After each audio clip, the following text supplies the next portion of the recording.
I've been working as a night shift security guard, and for about 3 years now. Most of the locations I'm assigned to are pretty boring, usually. It's just empty office buildings or quiet construction site where absolutely nothing happens. But last winter, I was given a temporary assignment, that changed everything. It was an old, massive warehouse on the outskirts of the city. The company that owned it used it to store old machinery and heavy equipment. My job was simple. Sit in the guard booth from 10 p.m. to 6 a.m., watch the monitors, and do 2 walking patrols around the perimeter every night. The first 3 nights were completely normal. It was freezing cold outside, so I spent most of my time drinking coffee and scrolling through my phone. The warehouse was surrounded by a tall chain-link fence, and the nearest road was almost a mile away. It was isolated, to say the least. But on the 4th night, around 2:15 a.m., something caught my eye. On camera number 4, camera 4 faced the back aisle of the warehouse, a dark corridor lined with towering wooden crates. On the screen, I saw a strange movement. The frame rate on these old cameras wasn't the best, but I could clearly see a dark silhouette step out from behind one of the crates. It stood in the middle of the aisle for a few seconds and then quickly retreated back into the shadows. My heart skipped a beat. I stared at the monitor for a solid 5 minutes, waiting for it to move again. Nothing. I tried to tell myself it was just a glitch, or maybe a stray animal that somehow slipped inside. But deep down, I knew that shape was definitely human. I grabbed my flashlight and my radio. I left the safety of the guard booth and unlocked the heavy metal door leading into the main warehouse. The air inside was completely still, and the only sound was the echo of my own footsteps. As I walked down the main aisle towards camera 4, the shadows cast by my flashlight felt heavier than usual. I reached the exact spot where I saw the figure. I shined my light between the massive crates. "Is anyone there?" I called out. My voice echoed through the empty space. No response. I was about to turn around and head back to the booth, convinced that I was just letting the loneliness get to me. But then I heard a sound that made me freeze completely. It was the distinct, sharp sound of a heavy metal door clicking shut, and it came from the exact direction of my guard booth. My breathing stopped. The clicking sound was unmistakable. Someone had just shut the door to my guard booth from the inside. I stood there in the dark aisle, frozen, staring back down the long corridor toward the exit. If someone was inside my booth, then I was locked inside the main warehouse with no way out. I raised my radio to my hand, shaking. "Hey, is anyone at the front desk?" I whispered. "Only static," answered back. Slowly, I began to walk back. I kept my flashlight aimed low, trying not to draw attention. Every shadow between the wooden crates looked like a person waiting to jump out. When I finally reached the heavy metal door, I reached out and turned the handle. It didn't budge. It was locked, just as I feared. Through the small, thick glass window on the door, I could see inside my guard booth. The lights were still on. My coffee cup was right where I left it. But then I noticed something else. My phone, which was sitting on the desk, lit up. Someone was using it. Suddenly, a figure stood up from the guard chair. It was a tall man wearing a dirty, hooded jacket. His face was completely covered by a dark mask. He turned around and looked directly at the glass window, right at me. He didn't run.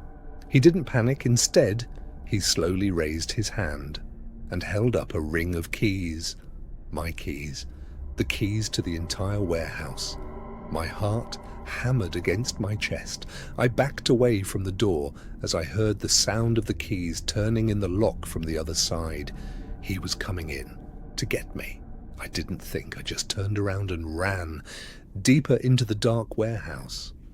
I hid inside a narrow space between two massive machinery crates, turned off my flashlight, and covered my mouth, trying to stay absolutely silent. For the next 2 hours, I heard his heavy boots slowly walking down the aisles. Tap, tap, tap. He was searching for me, dragging something metal across the concrete floor. I stayed hidden, paralyzed with fear, until the sun finally came up and the morning shift workers arrived and unlocked the back gates. The intruder escaped before the police arrived, and they never found out who he was or what he wanted. I quit that job the very next day, and to this night, I still can't sleep without checking the locks on my doors at least 3 times. 2 years ago, I was driving back home late at night through a massive forest road in upstate New York. It was around 1 a.m. and a heavy blizzard started to hit. The snow was so thick I could barely see 2 feet in front of my car. Suddenly, my engine made a loud clicking sound and completely died. I tried to restart it, but the battery was dead. I had no cell phone service and the temperature was dropping fast. I knew I couldn't stay in the car or I would freeze. I grabbed my heavy jacket and a flashlight and started walking along the empty road, hoping for a miracle. After about 10 minutes, I saw a small wooden cabin hidden deep between the snowy trees. There were no lights on, and the porch was covered in thick ice. I knocked loudly on the door.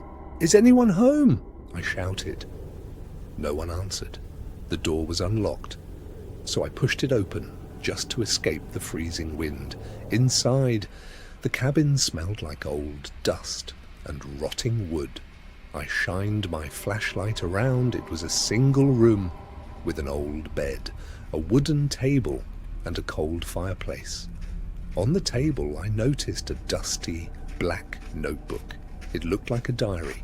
I opened it to the very last page, and my blood ran cold. Written in messy, shaking handwriting were the words, "If you are reading this, leave immediately. They come from the trees when the fire goes out." I tried to tell myself it was just a joke or an old campfire story, but a second later, I heard a soft, scratching sound coming from the roof right above me. Scratch, scratch, scratch, like long fingernails scraping against the wood.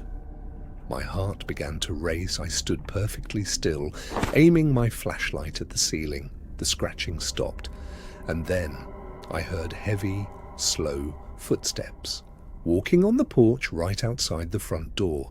Someone, or something, was standing right outside. I looked around the dark room, frantically searching for a place to hide. There was no closet, so I quickly crawled under the old metal bed and turned off my flashlight. The darkness was absolute. The front door slowly creaked open. The freezing night air rushed into the cabin. From under the bed, I could see 2 pale, bare feet stepping onto the wooden floor. They didn't look human. The skin was bluish white, and the toenails were long and sharp. The creature stood in the middle of the room, breathing heavily, a wet, raspy sound that echoed in the silence. It began to walk around the table, slowly moving toward the bed. I pressed my back against the wall, covering my mouth with both hands, praying it wouldn't look down. It stopped, right beside the bed. I could see its long, pale fingers reaching down, grasping the edge of the mattress. Suddenly, the loud, piercing sound of an emergency siren echoed from the main road. It was a snowplow truck clearing the highway. The creature let out a sharp, hissed breath, let go of the bed, and quickly sprinted out of the cabin. I stayed under that bed, crying and shaking, until the sun broke through the trees. I ran back to the road, flagged down a passing truck, and never looked back. I don't know what was in those woods, but I will never drive through a forest road at night ever again.